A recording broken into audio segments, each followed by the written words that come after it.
elevation from street level to front door. We've got a drop of what looks like about 2 metres. Yeah, it's quite a big drop, and we're on a rock shelf here. So when we tried to dig a garden bed in the front yard, there's only a very small layer of dirt, so we had to go for the wicking beds. Yep. There just wasn't enough dirt. I did find this garden bed when we started digging stuff out. Oh yeah. That was so I swapped that over to a herb bed. So I thought I might just come up to the top to get an overview, and then we'll come down and look up at the garden. So, and as you can see, like every front yard in Australia, it's just got a tractor. You know, nothing to see here. We'll get to that. We'll get to that. So there you can see the kind of fall we've got, and then the terracing that has had to be done. So yeah, shall we go down and start at the first terrace? Yep.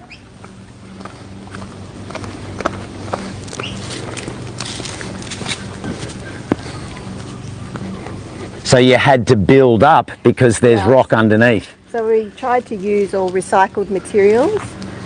Council cleanups are great for that. So built from a trellis with the corrugated iron was mostly rescued. And then we built our wicking beds. So your wicking beds, I see you've got your overflow pipe here. Yes, and we learned that you really need to put a strap on it, because if you hook it with the hose, you will empty out all your water. And it was actually... That's valuable bit of advice, everyone. Take this as a hack of merit. Yeah, and in our first ones that we built in the backyard, we didn't have one, and I'm quite amazed how much water it takes to fill a wicking bed, and you don't know that unless you've got the overflow to tell you when it's full or how the level is. I also love my little container on the side. Ooh, hack number 2, everybody. Yes. Penny is shredding the hacks. That's 2 in the same minute. It's just also something else that's been rescued out of landfill, but it's just really handy, so I try to put these wherever I can. And that just contains all those little incidentals that you need when you're gardening a bed. Yes. So here I've got some rainbow chard that I've just let dry up, so I'm collecting the seeds. So seed saving is something that's really important for me. I'm part of Permaculture Sydney West and in the seed saver team, and we grow things and bring back all the seeds to share with other people in community gardens. So I've just got to make sure I collect my seeds when they're really nice and dry and brown, and make sure that I label everything. So make sure you label everything. That's exactly what Greg was saying on the last garden. He said keep records and labels, otherwise your experimentation just loses lessons. It's so easy to forget what variety it is, but I really want to show you my zucchini in the next bed.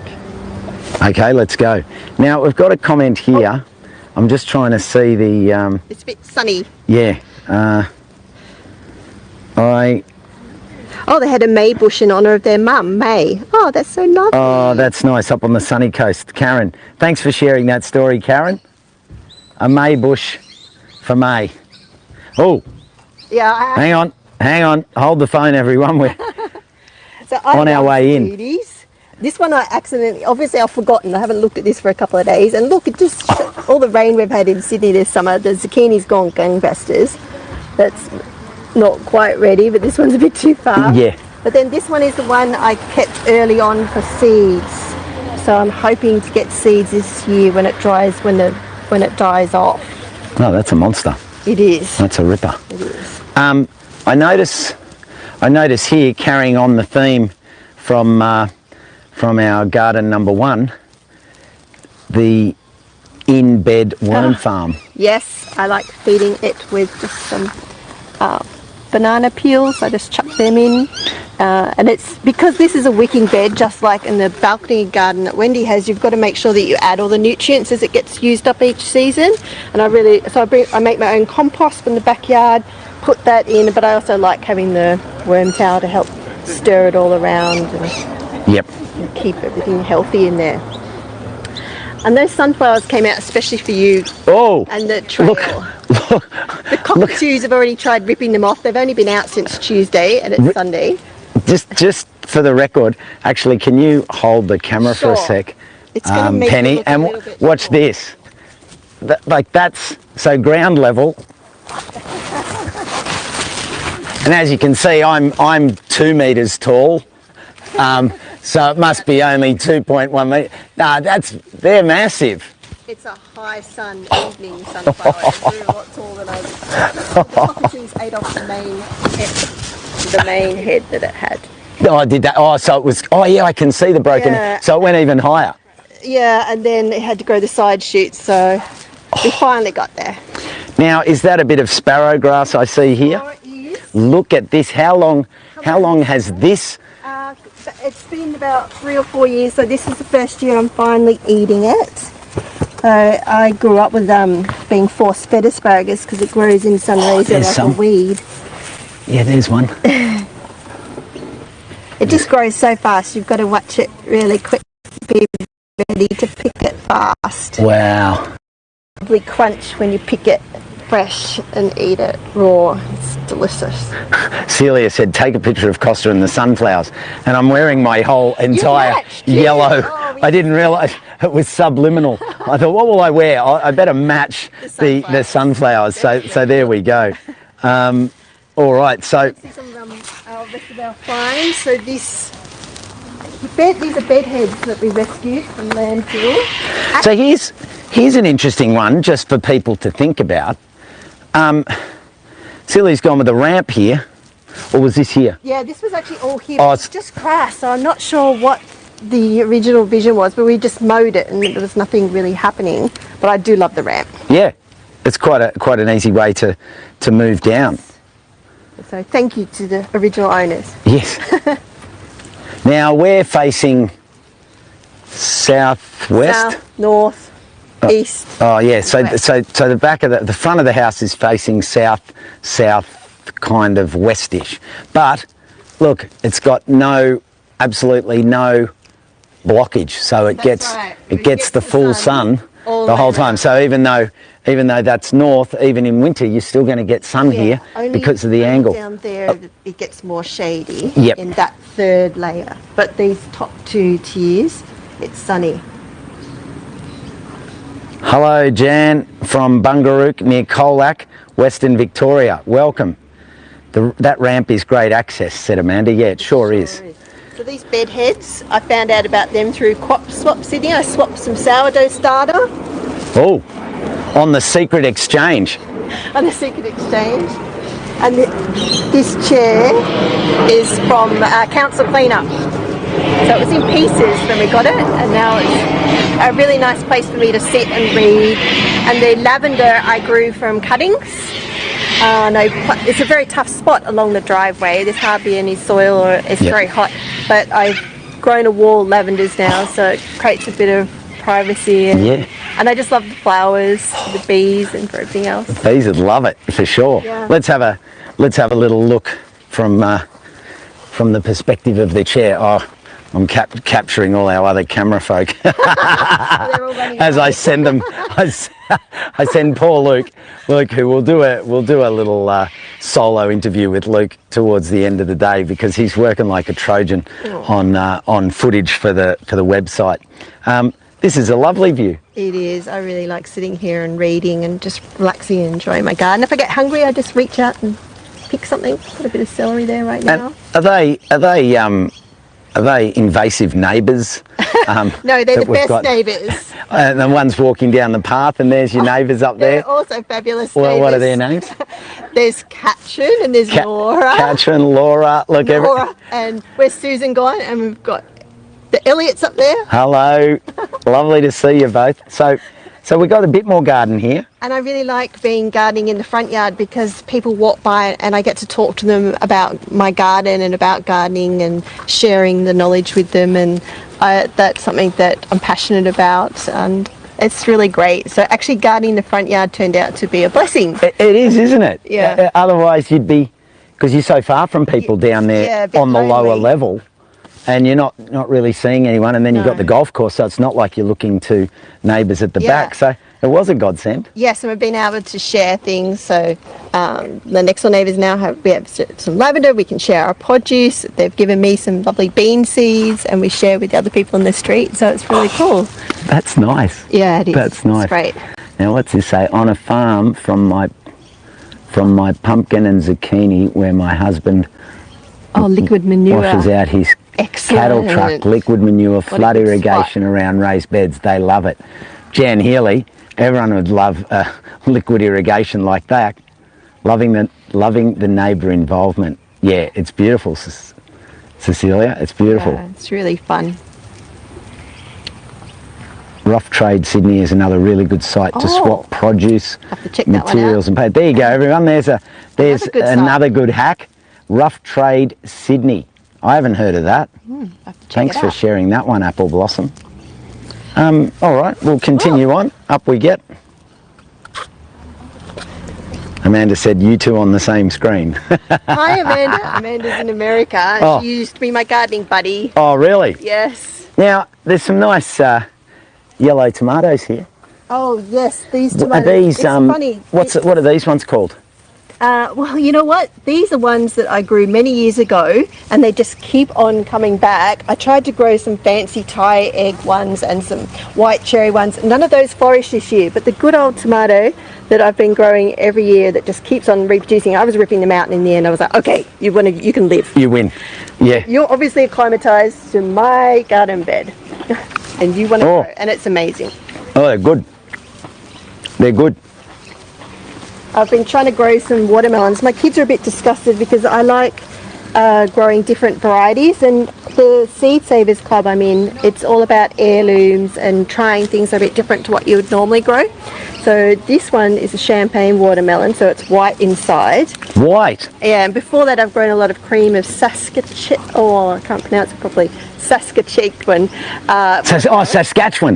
Yes, I know that one. And the first year I grew them, I didn't Google it. I was just like, oh yes, I grow them. They grew amazingly. I cut it open and the kids all gasped and went, it's white? It's off. Yeah, it's not ripe. And they're like, I'm not eating that. But it tastes just like a normal watermelon and it grew amazingly. So, yeah. But the trick is with the kids is to make sure you refrigerate it first. Not try to feed them warm watermelon. Rookie error. It was. I got a bit clever. I got a bit smart. But yeah, the season's been a bit hard, but I'm hoping that these watermelons will hurry up because it is February, so it's finally got its act together. So cross fingers. Yeah, they're looking happy. Yeah. So I've got some beautiful basil here, thanks to Susan, and crop top and my cucumbers. Some parsnips I was working hard to grow parsnips because that takes 2 years to get the seeds. I finally got seeds last year from a plant, so I waited 2 years for. And then I've got some that have seeded in here. Yeah, parsnips take a bit of work. Yeah, that was hard work. They take a bit of work. That was hard work. And then on this next level, I'm trying to put some fruit trees in. I'm letting the sweet potato just act to suppress the weeds. Yep. The amaranth is going a bit mad, but it's a bit tough. All of this, that's in the soil, so there's not very many nutrients and it's very shallow. Yep. Then I've got a few natives. Oh, the pigeon pea's fun. I really like this. This is a plant that grows in very harsh conditions. So in my soil, which is very difficult, it's flourishing. You could use it, the branches, for green manure. So I slashed off quite a few branches and put them in one of my wicking beds when I gave it a rest for a season. And you can either eat the peas when they're green, which this goes into some dishes. I don't really like the taste of them green. Or you get the lentils from the dried ones. Here's a dry one. Yeah. Here's a dry one. And you can use this to make dal or just use them like dried beans. So, and the flowers are really pretty too. Yeah, this is a pretty cool plant. Now, over your shoulder, which came first, the tractor or the tractor obsession? Yeah, the obsessor. husband. This is the price of the husband. Yes. Hello. G'day. How are you? Good. Now you're James. James, tell us about your tractor here, because I won't be seeing a tractor in any of the other gardens. I can say that safely. So this is a Sydney Edible Garden Trail first, and it'll probably be a last. This is a David Brown 850 from about 1967. It's a diesel, 4-cylinder diesel tractor. I think it's about 35 horsepower, maybe a bit more than that. It runs. It still goes. Still goes. So you've mowed the lawn here on the terrace? No. Bit of slashing? No, haven't done any of that. But I've got another tractor in the garage, a Ferguson TEA 20 in the garage, in pieces, millions of pieces. So this is what you call a ongoing project. That and is there much argument over the real estate that it takes up? You got Penny? it right there. I want another wicking bed or two in that spot. And the kids are like, and my husband, no, but I'm like, I need a bit more real estate. We need to move things out, people. Not winning. So something tells me that you won't be moving that tractor sort of on your own. I can get on and drive it if I need to. If I get desperate, I will. There you go. You better be careful. It mightn't be here one day. It could be on Gumtree. Yeah. Sort of now selling. Oh, hang on. We're moving on. The tractor's. You've just been hung out to dry there with the tractor. Oh, the solar oven. Yes, I wanted to show you my solar oven. So, I was growing calendula flowers, as you saw in the front yard, and I wanted to make something with them, and I saw that you needed to have beeswax. We've got a few people here in our suburb that have honeybees, so I asked my friend for some beeswax, and this is what she gave me, and I was like, wow, you know, you can even see the dead bees and bits and pieces in there. I thought, that's very cool, but it's not ready for the recipe. What do I do? So I did some research, and we came up with this solar oven, just reusing a broccoli box and a spare bit of glass. I mean, that is really very, very basic. But feel the heat, it's really hot. Oi, and you can smell the honey. Yes, it's extremely low tech. I love that it's just slow and simple and safe. It melts and you can see there the oil. It's dripping out. Yeah. Then what I do is pour it into silicone cupcake molds, and this is what I get afterwards. So that's my beeswax, which... Oh, that's just in the sun. I'll put that up put it in here. the shade. There we go. And then from that, I finally made my recipe. So it took me a lot longer than I thought. I was thinking I'd do this in a few weeks, but... Yep. And this is your calendula. Yeah, my calendula cell. It was more a gamble video that I was watching and wanted to use. So yeah, that was a lot of fun to use something from my garden, especially a flower. Like, I didn't know how to do that before. Now, anyone can get hold of a polystyrene box. Yes. One cut, a piece of glass. You could get a piece out of an old microwave or something, which is what cleanups again. Council cleanups. Yeah. Well, thank you. Doesn't everyone have a tractor? Chris Jones. That's a he's got one. He's got a fabulous one. He's got. And hang on, someone said, what did someone say here? Dad had the same model Ferguson. Great memories of growing up and riding on his lap. Oh, that's lovely, yeah. Karen. That's lovely. That's really nice. Wow, what a great way to. At the herb garden. Oh, and we're at the herb garden. Hang on a sec. Turn around. So we've only got a minute. So it's very dry at the top. So the rosemary's at the top, and then it comes down to the wet at the bottom with the mint. I just love this because it's really close to my kitchen, which is very important when you're growing. That it's easy to access and use. So I just run out and grab some thyme or oregano. Simple hack there, everyone. Drier at the top, wetter at the bottom. The mint is going to take care of all of that excess water. Yeah. And it's nice because you've got it contained in this rockery. Trying. Can you see it growing in the... Oh, it's still it still does climb its way out. It does climb its way out. Very, very cheeky. Well, see, Penny, jump up and we'll do a little bit of a wrap at the top of the hill so we can overlook the garden. Thanks to you and James for... Thanks, James, for having us over and for giving us a little bit of a story about the tractor, which we couldn't not at least talk about it, even though it's a bone of contention. But yeah, here we go. What if you stand here? Stand up here, then we don't have to focus it right on. Entirely unattractive. More Yeah, the, yeah, the yeah. vegetables. Look at that. I'll just have it over James's left shoulder so that you're both in there. What a team. What a team. Thanks heaps for being part of the trail.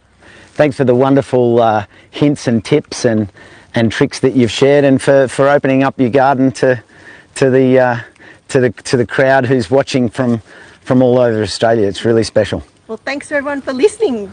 It was really fun. I appreciated the opportunity. Thanks heaps. Thanks. Bye. Bye. Awesome. Thank you. Perfect timing. Boom. Thank you. Thank you. Oh, good. I'm going to count.